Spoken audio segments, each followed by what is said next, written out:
Salut à tous, aujourd'hui on se retrouve pour une nouvelle vidéo. On va parler de la matière de SI, les sciences de l'ingénieur, et on va voir la différence entre la prépa intégrée et la prépa généraliste. Donc bien sûr, tout ce que je vais dire, c'est subjectif au fait que j'ai fait une MPSI et au fait que j'ai fait une prépa intégrée dans l'ingénierie aéronautique et aérospatiale sur Toulouse. Et par exemple, nous déjà, on n'a pas de matière qui s'appelle sciences de l'ingénieur. On a une matière électronique, on a dessin industriel, on a résistance des matériaux, on a trois petites matières comme ça qui se complètent, on va dire, mais il n'y a pas un gros bloc où on a 4 ou 6 heures par semaine. C'est plus des matières comme ça ou des modules qu'on a et où on va aborder un peu les mêmes aspects. Donc on va faire le bilan, on va voir ce qui a été abordé, pas abordé, pour comparer tout simplement au niveau des chapitres et ce qui a été fait en un an.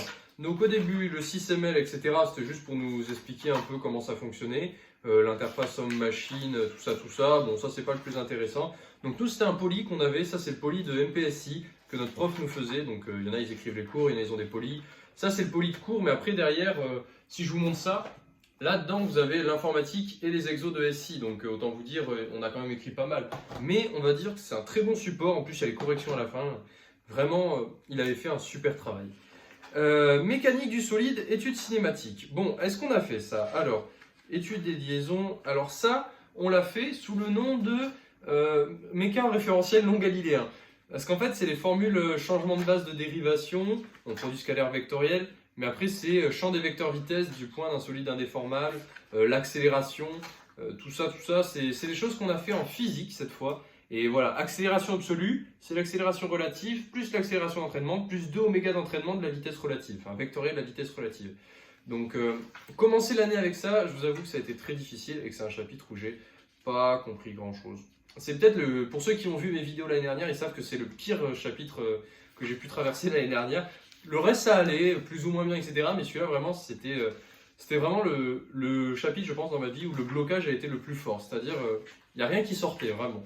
Et autant il y a des trucs qui passaient, autant à la fin, c'était...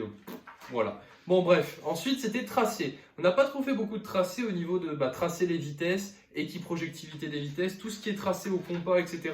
Ça on n'en a pas fait. Système asservi, l'asservissement on n'en a pas fait. L'asservissement je vérifie. Non, il faut qu'il soit précis, rapide. Attends, précision, rapidité et amortissement, c'était ça? Non, il y avait un troisième truc. Il y avait 3 termes qu'il fallait mettre en place pour que ce soit bon. Donc là-dessus c'est bon.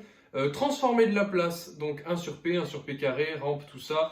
On n'a pas fait les transformer de la place. On a vu par contre en complexe tout ce qui est bobine. En fait, on a vu tout ce qui est relation différentielle, mais on n'a pas vu tout ce qui est relation opérationnelle, il me semble. C'est-à-dire les amortisseurs, ressort hélicoïdal. Non, ça on l'a pas vu. C'est faire les calculs dans le domaine symbolique de la place. Je confonds peut-être, mais ça ressemble à ce qu'on a fait bien sûr en élec quand on utilise JL oméga 1 sur JC oméga. Mais par exemple, la bobine là c'est LPI, RI 1 sur CPI. Il y a quelques variances, mais je pense que dans le fond ça se ressemble, c'est juste une histoire de méthode. Par contre, échelon de Heaviside, impulsion de Dirac, entrée de rampe, tout ça, on l'a pas fait. Et étude de la réponse à une rampe, non on n'a pas fait. Tout ce côté sciences techniques on n'a pas fait parce que comme on est en première année d'études sup, il y en a qui n'ont jamais fait de l'ASI. Donc je pense que, bon, même si là il y en a qui n'ont jamais fait de l'ASI, c'est différent d'avoir une matière SI où vous faites que de l'ASI pendant 4 heures pendant une année de MPSI ou PCSI, ce que vous voulez, et avoir des matières qui font partie de l'ASI, mais qui initient à différents termes. En fait, il n'y a pas une globalité derrière, dans le sens où c'est pas le même prof qui va tout faire, c'est vous allez voir différents points. Donc je pense qu'il y a des points qui n'ont pas été encore traités, qui le seront dans les années à venir, et des points qui ont du coup été traités comme résistance des matériaux et tout ce qui va avec. Donc réponse en échelon de tension avec des traçages à faire, là on les a fait, mais on ne les avait pas fait cette année. Ensuite, chapitre 3, système bouclé, la fonction de transfert. Fonction de transfert, moteur à courant continu, système à retour unitaire. Bon, tout ce qui est fonction de transfert, on ne l'a pas fait. Pas encore, tout ce qui est fonction de transfert, comment ça fonctionne avec les blocs. L'asservissement, tout ça, c'est un point comme je vous ai dit, on n'a pas encore abordé, donc je vais le passer vite, puisque sinon je vais juste vous dire on n'a pas fait, on n'a pas fait, on n'a pas fait, mais en fait il y a beaucoup d'exemples, d'exercices, d'entraînement. Ah oui, les abacs, on n'a pas manipulé beaucoup d'abacs cette année aussi. Transformer de la place usuelle, modélisation des mécanismes. Alors ça on l'a fait par contre, que ce soit, en fait c'est un peu la base comme je vous disais qu'on a un peu initié, liaison sphère-plan, linéaire rectiligne, cylindre, rotule, degré de liberté, torseur d'action mécanique, enfin tout ça, ça a été fait, ça on l'a fait, vous inquiétez pas. reconnaître des systèmes, essayer de faire des classes d'équivalence, on l'a fait. Certes, on a fait moins d'exemples cette année que l'année dernière, parce qu'on avait aussi un peu moins d'heures, je pense, mais on l'a quand même fait. Représentation 2D, 3D, on l'a fait aussi, on en a fait de ça, 2D, 3D. Notion d'isostatisme et d'hyperstatisme, ça, un peu moins. C'est-à-dire le fait de discuter les liaisons, de mettre deux liaisons en parallèle, qu'est-ce que ça donne, deux liaisons en série, qu'est-ce que ça donne, comment tu peux remplacer une ponctuelle et une pivot glissant en faisant un truc équivalent, enfin voilà, tout ça on l'a un peu moins fait. Mais on a fait quand même l'étude des différentes liaisons, on va dire, et faire les classes d'équivalence. Bon, ça c'est encore des exercices de classe d'équivalence, on en a fait pas mal. Études, commande de soupape, etc. Schéma cinématique, bon, ça, je crois qu'on les a même pas fait. Atterrissage d'un train, ça c'est des exercices voilà, supplémentaires qu'on pouvait faire. Les roulements à billes, on en a parlé cette année et l'année dernière, on en a parlé, comment les modéliser. Peut-être l'année dernière, on les a un peu plus détaillés dans le sens où on en a vraiment vu beaucoup de types, même si cette année on en a vu. Là, on voyait vraiment tous les différents types et dans quelles conditions on peut les utiliser. Et cette année, on en a vu, par exemple, celui de travers, là, c'est des vues coupées, etc. Mais je vois pas les noms. Ah si, une rangée de rouleaux coniques, deux rangées, tout ça, tout ça. Voilà, paramétrage des mécanismes, ça on l'a pas fait. Mécanisme du solide, loi entrée-sortie. Alors, qu'est-ce que c'est que ça? Ça ressemble à de la ouais, ça ressemble à de la projection. Donc ça, on l'a fait en initiation mécanique du solide. C'est juste de la projection. Donc on va avancer. C'est pas très intéressant, c'est projeter des vecteurs dans différentes bases. Opération logique en algèbre de boules, ça on l'a fait en initiation informatique au premier semestre. Algèbre de boules, tout ça on l'a fait. Ça c'est fait dans les deux cas, prépa intégrée, prépa généraliste, on l'a fait. Coder l'information, ça on l'a pas fait avec des codes binaires réfléchis ou le code GRAY. Code binaire naturel, c'est comment ça s'appelle? Je sais pas, je vais vous montrer, ça ira plus vite. C'est des espèces de roues avec noir ou blanc et selon comment ça lit différentes choses et vous pouvez sûrement coder de l'information de cette manière, un peu comme pour les CD. Voilà, comme ça que ça fonctionne. Ça on l'a pas trop abordé, mais même l'année dernière, ça c'est dans notre poly, mais on l'a un peu survolé quoi. C'est pas un chapitre, on a pu passer des heures, on y a peut-être passé 15 minutes. Principe de la statique, est-ce qu'on a fait tout ça? Conditions nécessaires d'équilibre, tout ça. Ça ne me dit pas grand chose. La statique, les efforts, tout ça, non, on n'a pas fait. L'isolation, non, ça on l'a pas fait. Principe fondamental de la statique, ça on l'a fait. Si, je dis n'importe quoi. Vous voyez, parfois je dis des trucs et après je me rends compte qu'on l'a fait. Principe fondamental de la statique, on l'a fait. Et oui, ça on l'a fait en initiation. C'était résistance des matériaux. On n'a pas fait que de la résistance des matériaux, comme vous pouvez le voir, mais ça fait partie des exercices qu'on a pu faire.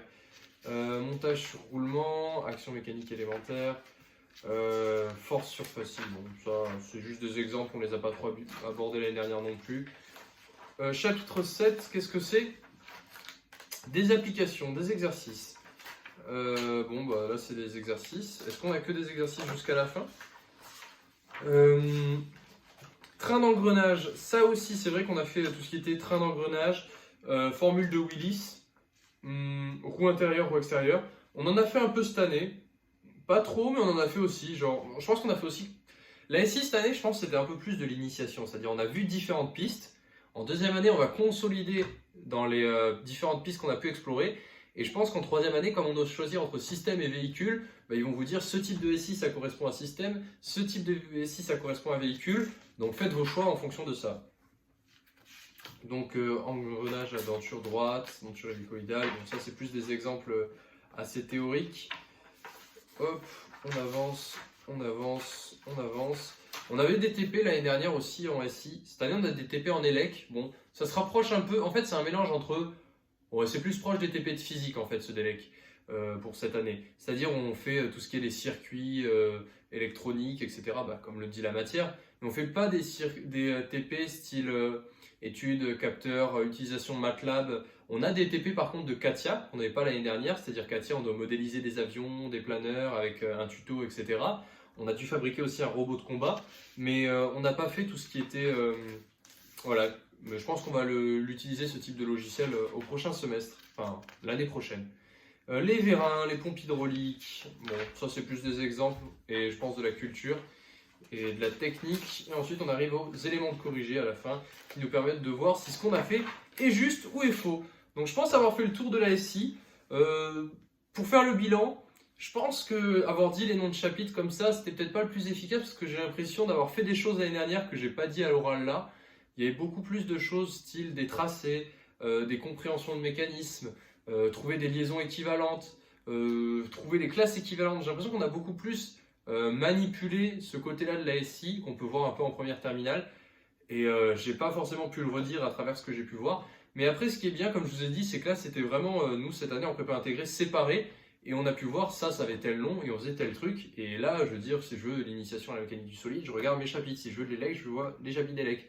La SI, en première terminale, je me souviens, on avait toujours l'impression que c'est tellement vaste que c'est une matière que tu peux pas réviser. C'est-à-dire, quand tu arrives au bac de SI, en fait, tu peux pas le réviser. Pour ceux qui connaissent la matière SI, ils savent de quoi je parle. Ton meilleur ami pour le bac de SI, c'est le produit en croix. Et ça s'arrête là. Tout le reste, c'était la lecture sur 40 pages, etc. Bon, là, c'était un peu moins. On avait 5-6 pages, vu qu'on avait que 2-3 heures. Mais c'était bon, de la documentation un peu en farfouillis, toutes les infos qu'il faut chercher. Et après, essayer de bien faire ses classes d'équivalence, essayer de comprendre comment fonctionne le mécanisme pour trouver les liaisons qu'il y a entre les objets. On fait un peu le travail de l'ingénieur à l'envers, comme il disait, il me semble, notre professeur l'année dernière. Et là, cette année, c'était beaucoup plus découpé, c'est-à-dire dans telle matière tu fais ça, dans telle matière tu fais ça, dans telle matière tu fais ça. Et au moins, quand tu avais tes partiels et tes DS, tu savais un peu sur quoi tu allais tomber, et c'était pas dans le sens où tu peux tomber sur des trucs ultra larges. Nous, c'était tombé sur un métro, je me souviens, un métro de je sais plus quelle ville, Rennes, le métro de Rennes, c'était le sujet bac 2018 de SI. Donc si jamais il y en a qui ont de la SI, n'hésitez pas à le faire pour vous entraîner. Vous allez avoir des équations horaires à faire dans la partie 2 avec un train. C'est tout simplement génial, c'était infaisable. Et le prof avait dit, bon, c'est normal, c'est un sujet de SI. Donc voilà, donc je vais vous souhaiter à tous de passer une bonne soirée. J'espère que cette vidéo vous aura plu. Et je vous dis à demain. Ciao tout le monde.